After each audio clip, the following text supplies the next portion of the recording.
Okay, guys, so I can't be there today. I'm sorry. Renee is not feeling well at all. She even had a little bit of a fever last night, so I'll be taking her to the doctor today. Um, but in order not to miss a beat, and I know I'm going to see 135 on Thursday as well, but just in case some of y'all were kind of ready and willing to write this essay and you're good with following a video like what I'm making now, I'm going to go ahead and walk you through it. So this is going to be a lengthy video because I'm going to break down how I read through the sources, annotated them, and then pulled information over for both sides of the essay. So I will get started. In modules, first of all, you need to have your Unit 3 vaccination contemplation sources pulled up. So yours will look like this with a little bit of annotations, because if you were here last week, then means you read one, if not two of these. So you need these pulled up from the assignment that we worked on last week, and then go back into modules because you won't be able to hit the next for this next piece. You need to then work your way down toward the end of Unit 3 module and go ahead and pull up U3 PA essay. PA stands for performance assessment because this is going to be a summative. So this is where you would actually write the essay. And I'll pull this up so you can see what it looks like as well. Your prompt is here. You're writing an argumentative essay to answer our nation's most current nuanced controversy. How much control should the government exercise over an individual's rights regarding vaccination? Your essay must be based on ideas and information that can be found in the passage set. That is the passage set. You have 5 sources here. Now, I know this one looks different because this is the teacher copy. This is the one I've already gone through and read and annotated myself. Manage your time carefully so that you can read the passages, plan your response, write your response, and revise and edit your response. Be sure to use evidence from multiple sources and avoid overly relying on one source. Your response should be in the form of a multi-paragraph essay. When you're writing an argumentative, my advice is to write 6 paragraphs. And I say 6, and I know you're probably freaking out, but I say 6 because you want one little bitty tiny paragraph to be your counterclaim paragraph. So what I do before I even start reading my sources is I look at my prompt. And I have to realize, okay, this is what I have to answer here. But I don't have time to read the sources, look at the prompt, and then say, okay, well, I'm going to choose this one. And then go read through the sources again to find all the information. You want everything to be like, do it once kind of thing. Because you don't have the time to do it multiple times. Although that is good practiced reading, obviously, is to read something more than one time. You are not given that amount of time for FSA. I'll go ahead and say it. So this is me teaching you how to write an essay for an FSA purpose. This is not me teaching you how to write for college, how to write for a career or anything of that nature. I'm teaching you how to write for FSA and the time limit that you're provided. So again, this is my prompt, and I have to keep that prompt in mind. And then, now that I know that my prompt, I'm going to take my piece of paper, which you can't see a piece of paper from me doing this video, obviously. So I kind of created the same piece of paper that I used, and I put it in a Google document. So again, I would do this on paper because you were given a piece of paper and you're not given an area on your computer to do this. So this is a little bit about what my piece of paper looks like. Except for there's a line right here. I did 2 T-charts, but I can't put a line here in Google Docs. It'll look funny. So what I did was I took a piece of paper, I did the top title, I went about halfway down, give myself plenty of space to write, and I did the next title. So everything up here is going to be about mandatory vaccines. That's going to be the 4 vaccines bit. So you can even put 4 here to keep that understandable. And then everything down here is going to be free choice vaccines. So this is against basically the government mandating vaccines. And then what I'm going to do is I'm going to put my author / the source number / the paragraph number I found this in, and then put a partial quote. Especially with you writing this, you're not going to have time to completely write the full-on quote. put partial, the main part that you really, really, really wanted to capitalize on. So I'm going to give you a little bit of time to get out a piece of paper. You may ask the sub for a piece of paper. And go ahead and get yourself a piece of paper that and note it like this. But I would also put a T-chart here. But that's me. That's what I would like to do. It can look just like this for all I care. So make sure you give yourself plenty of room up here. And you've got plenty of room down there as well. And I'm going to give you some time to do that.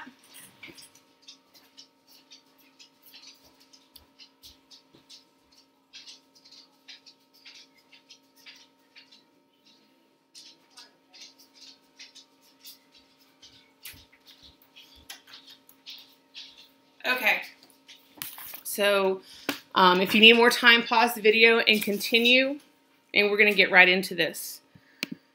So, as I annotated, I'm going to read strictly my annotations, and you're just going to see how I annotated, mainly looking for main ideas so I could easily follow what's being said, and I'm also looking for both pieces of evidence. So you have to imagine that this is not annotated right now, that I'm going to teach you how I did this when I first did it. So for the herd's sakes is source 1. Weinreb is your author, so I highlighted his name so I could remember that. He has chronic lymphoma leukemia. I know that that's cancer just from knowing leukemia. And I know chronic means really bad.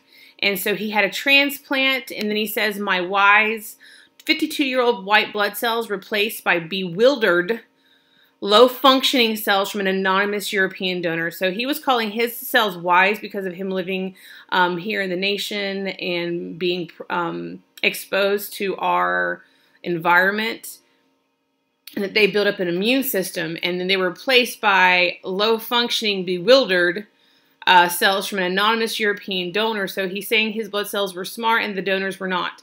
And this doesn't work well for him just because I know why he's putting it in here. He's trying to make himself look more like the victim, and I get that. And if that is the case, if he needed this transplant to live, I completely understand. I'd probably do the same thing. I'd want to live. But replacing something in my body from somebody I have no clue who, and that would actually make me more prone to disease. I'm not so sure if this was a good route for him to go. So when you read stuff, you have to ask yourself, was this a really good, wise choice for him to put it in there, or was it not? Again, it sets up what he's about to talk about, but I don't know how good of an idea that was to say from an anonymous European donor. You want your donors to be from the country that you're from, just because that country has certain stuff that you build immunities to, unlike what European people build immunities towards, because it's a different part of the world altogether. Next 7 months, he had a newborn's immunity. Basically, he had none, and he was very prey to illness. And then he talked a little bit about this up here too. That's why I didn't really highlight anything in here, because he's just he was restating himself. And he says, protection, the rest of you. So he's telling us that, you know, we can help protect him. Young babies, the immunocompromised, and people who get chemotherapy are not able to process most vaccinations. So 75% to 95% of the population around us is vaccinated. We are then protected through what is called herd immunity. I've heard this before. We've all heard it before. We understand it. And that would probably be a good thing to put in my planning for this particular piece. So I'm going to start with my author's name. This is source 1, and this is found in paragraph number 3. And I'm just going to hit my tab button because, again, I'm not working on a piece of paper here. You should be working on a piece of paper. And we're going to put herd immunity. So, like I said, it's a partial quote. I might pull longer of that quote when I go to write, you know, my essay, obviously. But as far as time management goes, I'm pulling a small bit, the bit that I really liked, that I really want to make sure I include. So it's all about the herd immunity here for him. All right, so the next piece.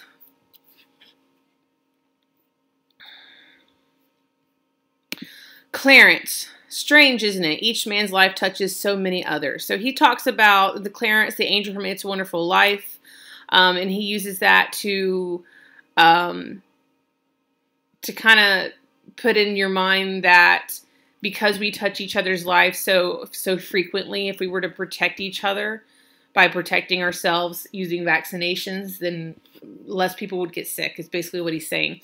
So if I were writing for mandatory vaccinations, this would be a great hook.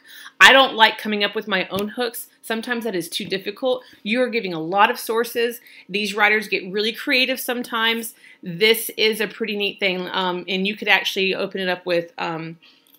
So the angel from It's a Wonderful Life, Clarence, says, strange, isn't it? Each man's life touches so many other lives. And you can take that route and go on with, if we touch everybody's lives, why wouldn't we want to protect ourselves to help protect others? So right there, I've just given 2 sentences opening up my essay to explain why my vaccines are mandatory. But again, it's easier to pull something from here. So I just said that this is a possible hook for when you're writing and planning your essay. You might want to give yourself, say, come down here a little ways, possible hooks. And you can say source / paragraph. And you're looking at source 1, paragraph. What paragraph was that in? 4. So you can even make yourself notes as to what's going on here. And then I would even put, this is 4. Keeping myself, ooh, I don't want 1/4. 1/4. So just another way of keeping yourself organized, so you don't have to constantly go, where was that? Where was that? Where was that? And I now know that in source 1, paragraph 4, there is a possible hook for the 4 part that I might want to use. Vaccination rates are falling due to Andrew Wakefield's discredited. He was a British doctor who published a paper. He's tying childhood vaccines to autism. So that's what his paper did. And the minute a parent hears that, we're going to try not to do something that will impede our child's development. Therefore, a lot of people probably stopped getting vaccines. However, he was discredited. And then you have celebrities like Jim Carrey, who's a strong anti-vaccine, has a strong anti-vaccine view. And the result overall is that childhood diseases are now returning. Whooping cough spiked over 20 years, 2 per 100,000 people. And now last year has risen to nearly 10. So if I were to be using this information here, and we are in paragraph 5, I would put Weinreb, again, source 1, paragraph 5, and he talks about Wakefield being discredited. So I would kind of twist that. If I were writing and using this, I would twist it where, the whole reason that we had this overall scare was because we thought that vaccines did more harm than good or posed long-term threats. However, the doctor who published that idea has since been discredited. And once you're discredited, you should do more research on what's going on. So easily you could say that, and I could even talk about how the disease has now spiked since his work. And I like everything to be on one line. So yes, I'm going to be a little OCD here. Vaccination, that's what we read. Measles, between 2001 and 2008, the median cases was 56. First 6 months of this year, 150 cases have been reported. And then the majority is because people were not vaccinated.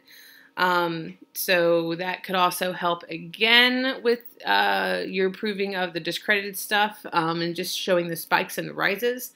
So that would be some good... I would say that would be some good numbers to throw out there. Measles cases rise. And then you have, during last year's flu season, there were 55,403 reported cases of flu A and B, and then 116 children died of the disease. And now the flu is back. Here's the problem with this little bitty paragraph here, and this is what I want y'all to be thinking as you're reading through it. Without comparable data to prior years, like the measles and whooping cough above, because he gave us a lot of data. Look how big these two paragraphs are with the whooping cough and the measles. He gave us what it spiked. He gave us the past 6 months, majority, dates, years, all of it. He's not giving us anything here. This is a scare tactic. So if this had a lot of data like the measles came with, this would be great evidence to use. But this is evidence that you don't want to use because there's no data to back it up. What was the death rate the year before? The year before that? What was the population rate as the flu season has increased in cases and increased in deaths? How much has the population increased as well? There's no data here. All it is one little piece of data, and you can't just pull one little piece of data when it usually you need a whole big picture. So this is what you need to be wary of on making sure you use relevant, credible evidence. This is not going to help your cause because there's not a lot to back it up. There's not a lot for you to use to elaborate on. The truth is, we should not get vaccinated for ourselves alone. We should do it for one another. This would be a great hook for, again, if not, probably using it in your conclusion paragraph so we can add that information to our notes as well. So we have one, and this is paragraph 8, I believe. Whoops, I didn't mean to go over to that side. Paragraph 8. Oh, 8, and this is 4. So again, you should be writing this down, not typing it like I am, because you won't be able to type your notes when you're doing your stuff. So I got 3 good pieces from that first source. Not bad at all. Let's keep going. Source number 2, vaccinate controversy shows why we need markets, not mandates. And this is by Ron Paul.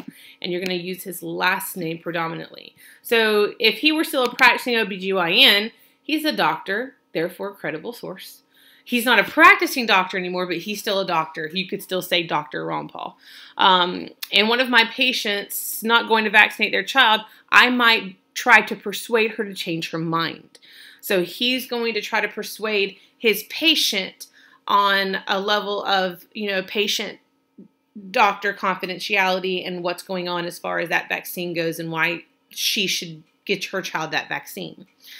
But however, he says, I certainly would not lobby the government to pass a law mandating that children be vaccinated. So the way I interpreted this was politicians are not doctors. So this is a doctor not happy with the government taking control over what a doctor should be doing in their practice. I'm the doctor. I know what these vaccines do, what they can do long-term, what they can do short-term, and I'm the one as a doctor should be explaining that to the patients, not the government saying everybody get vaccines. So he says the recent panic over the outbreak of measles, including some libertarians. If you didn't know what a libertarian is, it's a person that believes in minimal state intervention. This recent panic is giving the government new powers to force all children to vaccinate. So down here we've got Paul, source 2, paragraph 1, and he talks about the recent panic. And there's also a bit that we could use, and I like using special characters. I like using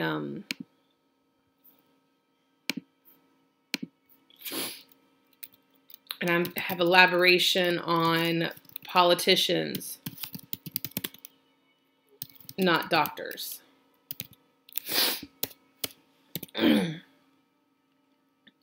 So I would say, I don't know if I can bold that. There we go.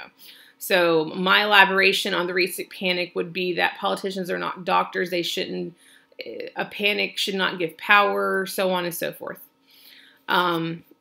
Okay. And elaboration is basically me explaining it in my own words and how I understand it. So this recent panic is no reason for politicians to play the role of doctor.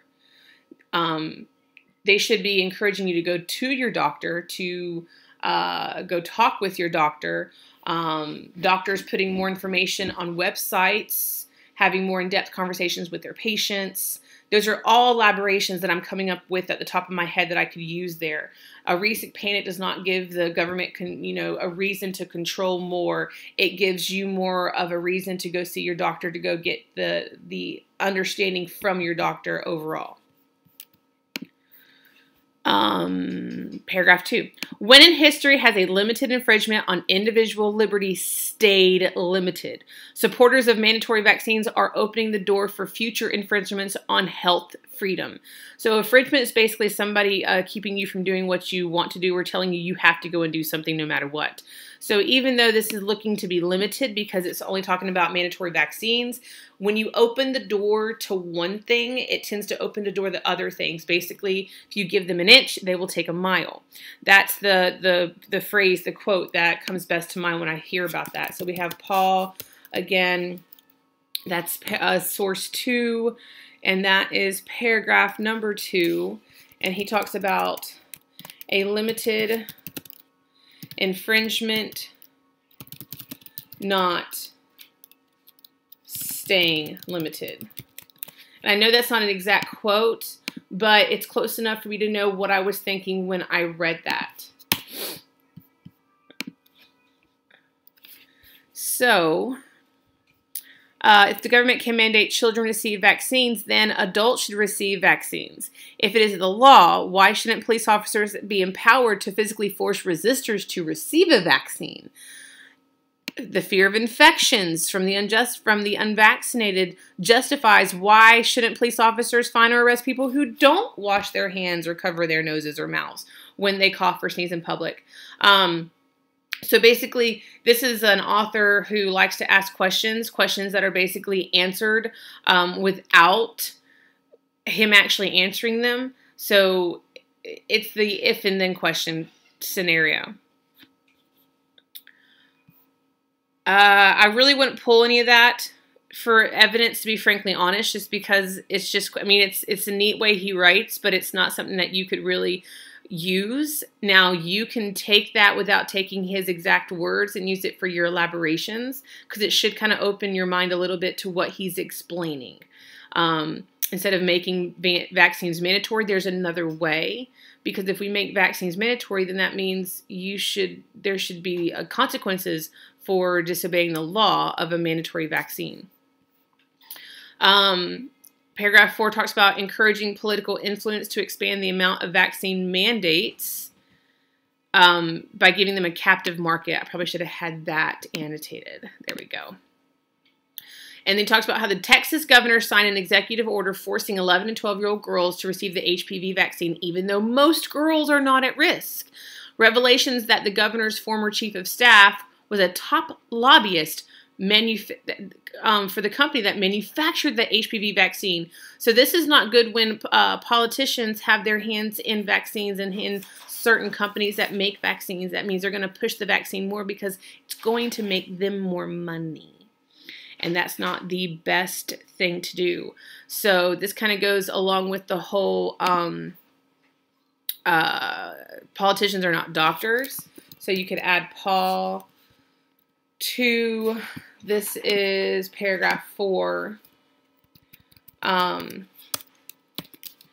Politicians, or you said the governor, the Texas governor. Right, the Texas governor. I gotta make sure too. Sometimes I forget. The Texas governor lobbying he was a lobbyist for the HPV vaccine. And then you could elaborate on how most girls were not at risk for this. Only a few. and I would do this, most girls not at risk. If most girls aren't at risk, then that doesn't need to be given, because giving a vaccine to somebody who does not need it could cause more harm than good. The same principles that protect the right to refuse vaccines also protect the right of individuals to refuse to associate with the unvaccinated. So this is basically saying the right that we have to refuse a vaccine is also the same right that other people have to refuse to associate with those unvaccinated. So basically, property owners who forbid those who reject vaccines will keep they can be, if you haven't had a vaccine and I don't want you on my property, that my right is protected, saying you can't be on my property versus it's my property anyway. But you can't be on my property because you haven't had a vaccine. Or vice versa. I can't go to somebody else's property if I haven't had a vaccine. Your right is protected. It's the same right. It's just looked through as it's in a different scenario. And it also talks about how the rights extends to private businesses as well. They can deny services to the unvaccinated. That's their private business. Corporate businesses are different. Obviously, governmental business is also very, very different. But we're talking about in the terms of your private property, your private businesses, so on and so forth. Your right is protected. Consistent application of the principles, basically the rules, the laws of private property, freedom of association, and individual responsibility is the best way to address the concerns of vaccines. So this is pretty good stuff here. He takes the right to refuse and he turns it on the right to refuse service, the right to refuse coming to my property. It's the same right, and it will be upheld if it's upheld correctly. So I really like that a lot. I think that's a great bit here. If I can type, good Lord. I think that was in 5. And I'm going to go ahead and source 2, paragraph 5. I'm going to go ahead and put this. He also talks a little bit about it in 6 as well. All right, and then I like the right to refuse. That's what I'm going to really hit upon. And this is also talking about applying our principles correctly is what we really talked about. And in paragraph 6, I think I have sentence 3 could be a direct quote. Would make a really good direct quote. All right. What area of our lives are off limit to government interference? So that goes back to being infringement. That's what I was talking about. So actually, you know what? That's more for a hook now that I look at my notes again. So let's put that down here. So we have source 2, paragraph 6, and I even have sentence 3 down, and that's going to be against.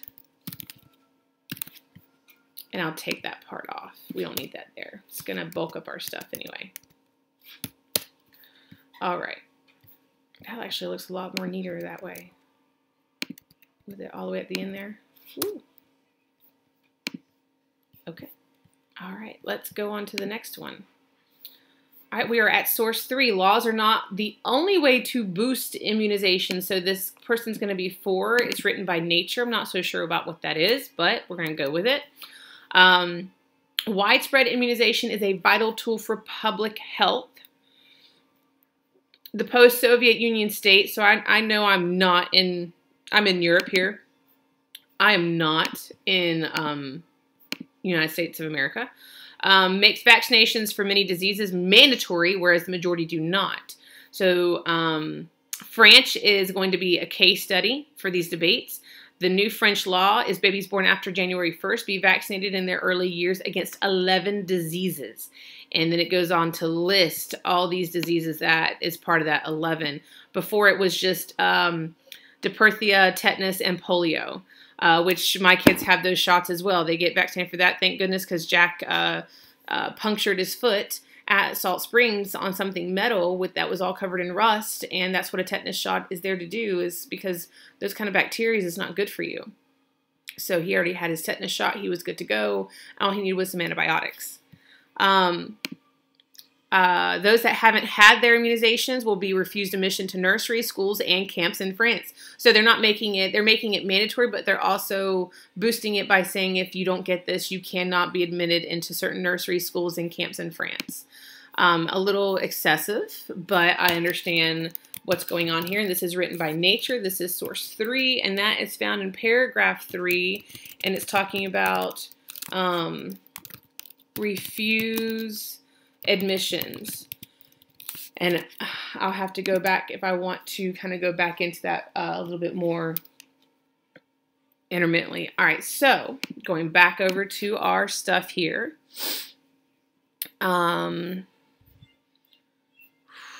Here we go, paragraph 4. The measure is authoritarian, could backfire. So this is Nature's counterclaim. They're actually, this little bitty paragraph here, this is a small paragraph compared to most of the other ones, to all of the other ones almost. This is their, obviously, aside from paragraph 2. But this is their counterclaim, basically saying that the measure that they're taking about refusing admissions could backfire. They could be alienating parents, increasing the wariness of vaccines. Like, if you're going to really make this mandatory, why? Why are you making it mandatory? Why are you being so over the top with this? So you're going to start making people worried about vaccines. And then various health scandals will also start to spread, and the mistrust of health authorities as well. If you know, they don't trust their doctors very, very much. So this is a great counterclaim to use. You can even use, if you want to write for vaccines, you could use this as your counterclaim measure. If you want to write against vaccines, you could use this as something to support your measure. So it can go both ways. So technically, the way it's written to go down here. And it's source 3, paragraph 4. And it talks about how extreme, or I should say mandatory measures could backfire. And I'm going to also put in quotations, counterclaim for 4. So that reminds me. And then we have, the new law is a pertinent response to scare stories about the safety of childhood vaccines. Vaccine coverage in France's situation is now better than it has been in years. New vaccines are too low, but have nonetheless been increasing. The challenge is rather to develop policies to ensure that enough of the population is immunized to surpass the thresholds needed for herd immunity. So there's herd immunity again. Because I see that and I've already got that note down, I definitely want to write that again here. Because if I choose to write for the vaccines, I now have an overall general focus. It'll all be about herd immunity. Because I have 2 solid paragraphs that I can write about herd immunity. And I now also have a counterclaim that I can include for the 4. And I'm already using 2 separate sources now. So, again, it's not about what I believe. What do I have what do I have to write about? How much information do I have to write about? So this is Nature. This is source 3, paragraph 5. I'm going to double check that. Paragraph 5. Yes, it is. It's at the end of paragraph 5. And they're talking about herd immunity.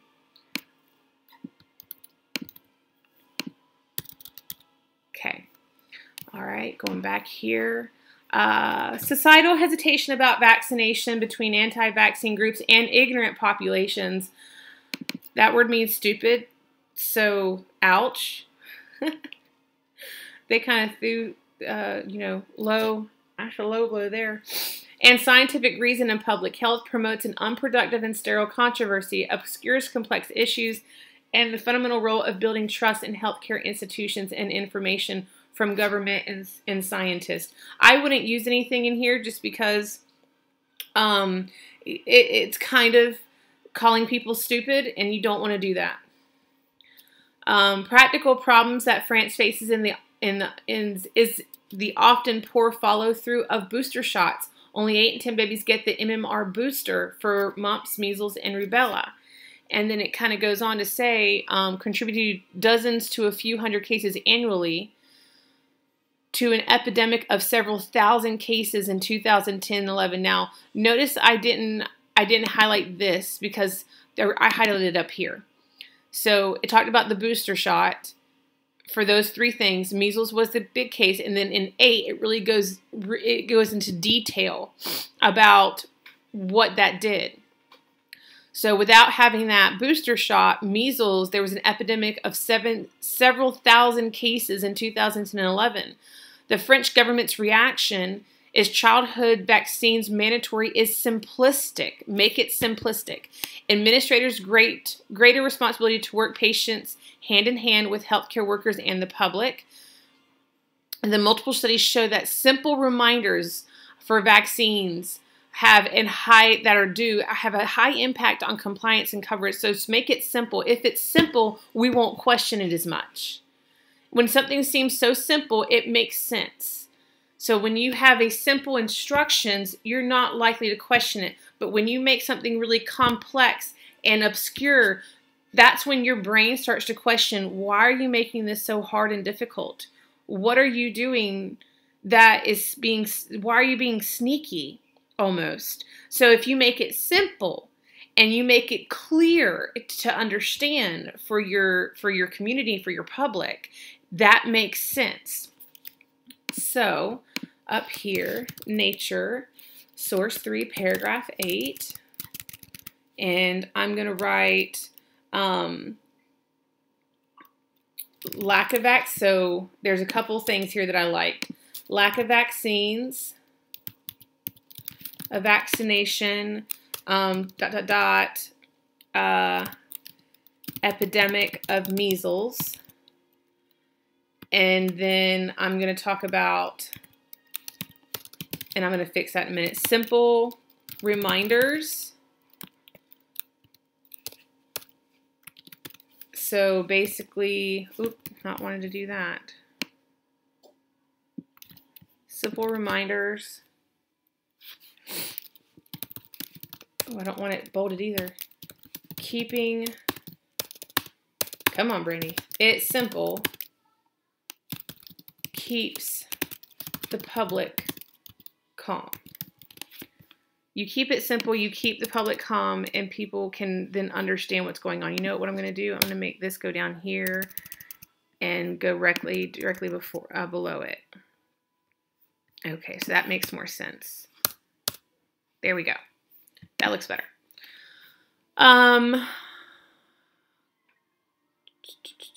We talked about this. French government has pledged to review annual and compliance impact of the new law. The only sustainable policy is for the government to put forth its efforts, into making a strong case to the public about the benefit of vaccinations, evidence to implement more proactive strategies, respectable coverage rates for most diseases. So basically putting more data out there. Way more data needs to be out there. And I do like that idea. You can add that to one of your, if you like that if the government puts more data out there that's simple for us to understand, because not all of us understand the legal jargon, the medical jargon, and how something works. But if you break it down to where we can understand it, then you're going to help the mass majority to better comprehend what we're trying to do. So source 4 is a graph of measles cases versus vaccine coverage. Again, parts of me that don't like when you just focus on one case. I also don't know what the population went up as well. So you have measles cases per million, and in 1980 and 1981, it was really high. I mean, 1981 almost got to 900 million cases. And that was when 20% of the population was under vaccine coverage. And as the coverage went higher, the cases came down. I have no clue what that is. That was a big jumbled mess. I think they messed up with their data right there. And then, and now it's kind of down to here. So 2007 cases were, I don't even know what number that would be. I guess well under 100 million. with 80% of the population being vaccinated. So this is something that you can use. This is going to be more for vaccines. So you could put graph, which is source 4, would be what you could use there. And then I would just leave that there. All right, last but not least, source 5, mandatory vaccination is not the answer to measles. So this is going to concentrate on measles here. This is written by Bob Sears. So measles is a banner to threaten the right to give informed consent for medical treatment. So basically saying that because of the big measles outbreak that happened, he's saying that this is a banner. So a banner is like a billboard. It's like, hey, look here.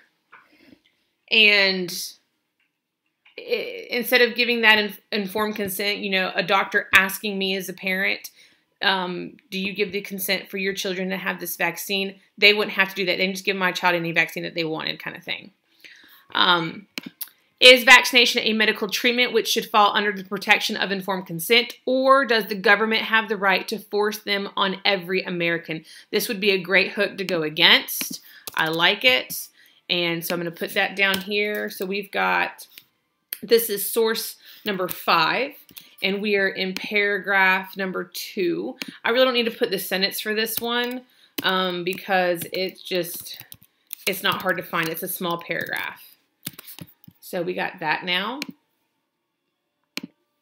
Okay. As a pediatrician, wow, he's a pediatrician. So we have another doctor here, very credible source. I give patients the MMR vaccine and the guidelines for the Center for Disease and Control, which mandate I provide informed consent. So even as a doctor, he has to provide that informed consent. If vaccines were harmless, hang on, honey. Sorry, my daughter's here. Making sure I didn't pull that. Yes, I did. So I would put that under here. We're talking about informed consent now. So this is Sears. And this is source 5, paragraph number 2. And he talks about informed consent. And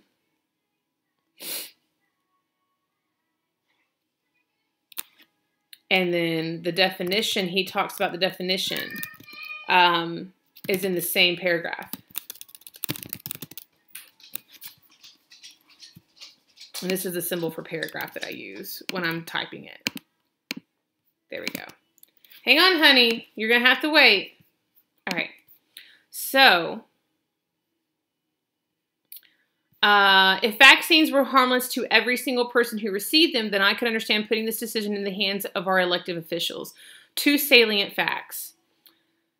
So he talks about how vaccines are not harmless to every single person. All right. So Sears. Paragraph, source 5, paragraph, is that 4? Yeah, paragraph 4.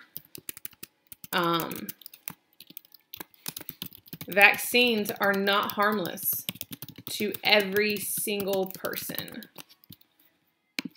And I know he doesn't say it exactly like that, but when I go to write my essay, then I can pull his parts and then explain to my audience what he's meaning by that, because he says it kind of backwards. He says, if they were harmless, he's basically saying they're not harmless to every single person. And he gives 2 facts about this. 2,000 severe reactions are reported to the CDC each year. Prolonged hospitalization, permanent disability, or death. Because they can't be proven, the medical community denies that they can happen. Okay, so that's pretty big right there. So I would continue. So this is I would say this is 4 through, and he has 2 facts here. So 4 through 6 is what I would put here. And then, so vaccines, and then I would come down here. And he talks about, so there's 2,000 reported cases. 2,000 severe reactions reported to CDC. And then he has another fact. So let's look at that other fact he's got. Over 3 billion have been paid out to victims of vaccine reactions. So this next part here, this is for dramatic effect to set up his next questions and answers. You can do this. It's more of like an alliteration type of thing where he just repeats the same stuff over and over and over again, but he's using it for dramatic effect. So he says over 3 billion have been paid out to victims of vaccine reactions. Not 3 million, not 30 million, not even 300 million, but 3 billion. It's a dramatic effect. It's a neat dramatic effect. It always kind of does a really good job, but it's a fancy way of writing. Are we paying that much money to victims of pretend reactions? I think not. So, I mean, it's not a bad point he's making there. Not a bad point. So I would say this is fact 1, because he talks about how one's fact 1 and one's fact 2. And so this would be fact 2. Hang on, honey. And 3 billion, give me that dollar sign, 3 billion paid out to those severe reactions. So that's a lot of money to be throwing out there if it's not its fault, is what he's saying. Political hysteria, carefully crafted opportunistic attempt to overstate what measles could potentially do to our nation. Politicians, some media outlets, and some in medical community are trying to portray measles to be. So they're taking this epidemic and they're trying to say this outbreak, this recent outbreak is, we need to really mandate this. We need to really push this hard and so on and so forth. He talks a little bit about the cases and stuff here, but nothing that I really wanted to grab. Last year's 640 cases were an anomaly. Anomaly means it doesn't happen often. Anomaly means it was just like a once in a lifetime kind of thing. 400 of those measles cases occurred in one Amish community. The Amish, if you don't know, they don't pay taxes because they don't live the way we do. They live off the grid. There's no electricity. They still use cart and buggy.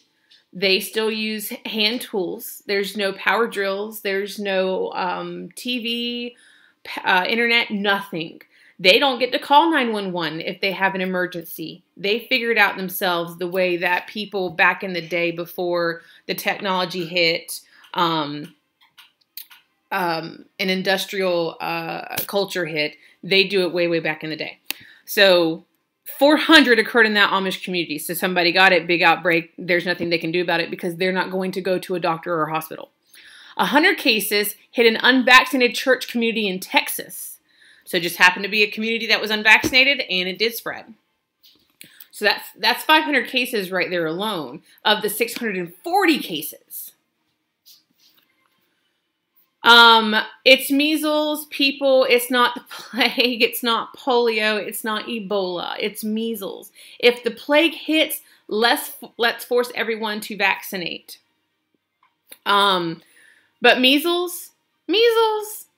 I mean, I know a lot of y'all write like that. I hate when people write like that, but I get what he's doing. He's trying to make it really big. I'll come turn it back on in a minute. Let me finish the video.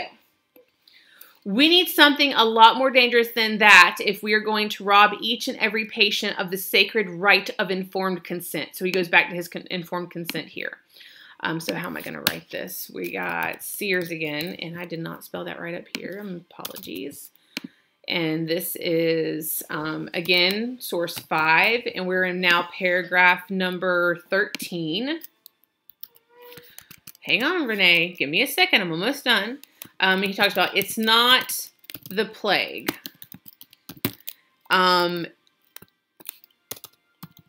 Need something more dangerous to move away from informed consent. All right, so still not the full thing, but a little bit more just to make sure I understood the idea of going to. Stop panicking over what measles might do and calmly examine what it is doing. Vaccination is important and protective, but it cannot be forced. A parent must give consent. If you would rather give politicians the power to make medical decisions for you, then give them your support, but you better hurry. The outbreak is winding down, and so is the fear. Give them the power before it's too late. I'm sure they'll make plenty of other wise medical decisions for you in some years to come. So he kind of talks about here how politicians are not doctors, but he's saying here that they want to control by any means necessary. Okay, so I don't know how you can use that. You can use that as elaboration, however you feel, if you chose to go down this route. So that is what you have. All of it's pretty good. I know there's nothing here, but that graph can be used for some good data.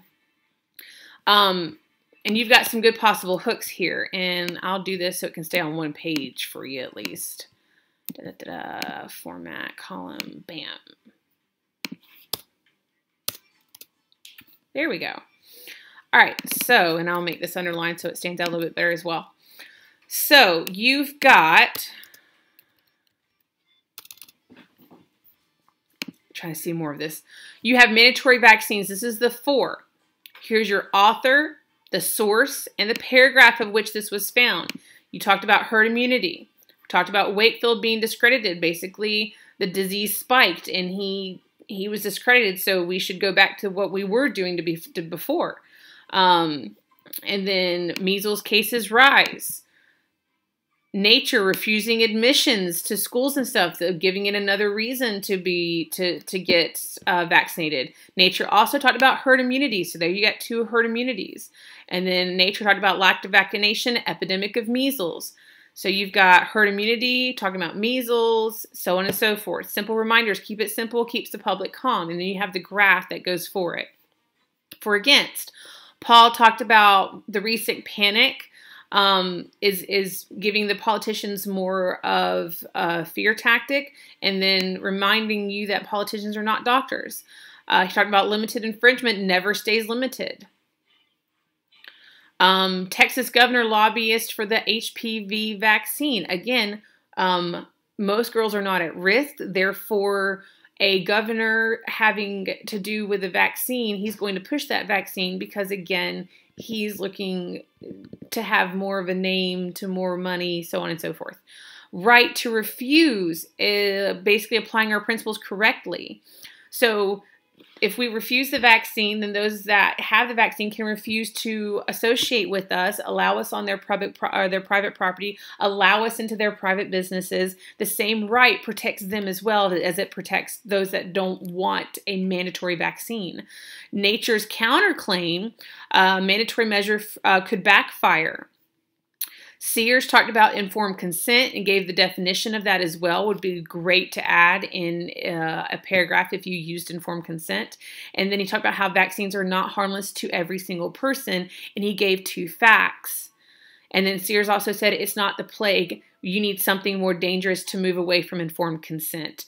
So we're using measles and other small diseases, even though they do cause, some can cause death, especially the flu. We're still using it, looking at it like it's a plague, like it's wiping out the population.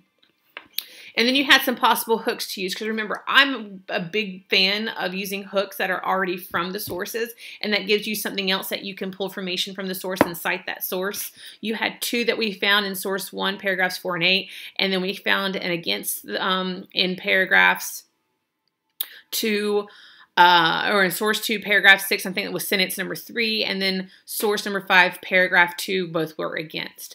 I'm going to relinquish this to you. You have this to pull from, but again, I hope you kind of took notes as you went along with me to get a feel of how you should do this. And now you can come over here to your essay, put your cursor below the line, make sure, I'm fine with you being an Arial font, that doesn't bother me. Make sure it's 12, it should be double spaced already, and you can indent with the tab button and start your essay. Before you start it, I would use either your writing or this, you can make a copy of this, and I would highlight whether you are for or against, not you personally, you for writing purposes. What idea do you see working to your best advantage to write a clear essay? And then you want to highlight the 3 points you're going to make. So if you were going to write for, I would suggest you would be using him because he talks about herd immunity, nature because it talks about herd immunity, and I would pull something from the graph to giving yourself 3 sources now that you're pulling from, and I would also use this for my counterclaim. So that's kind of how you want to organize that, and then from there, what is the best pattern of organization? Are you going to talk, about what Reinweb said first, and then nature, and then the graph? How are you going to organize that? If you're going to write about being against, I would probably pull talking about limited, because I'm trying to make it to where it matches. It makes more sense.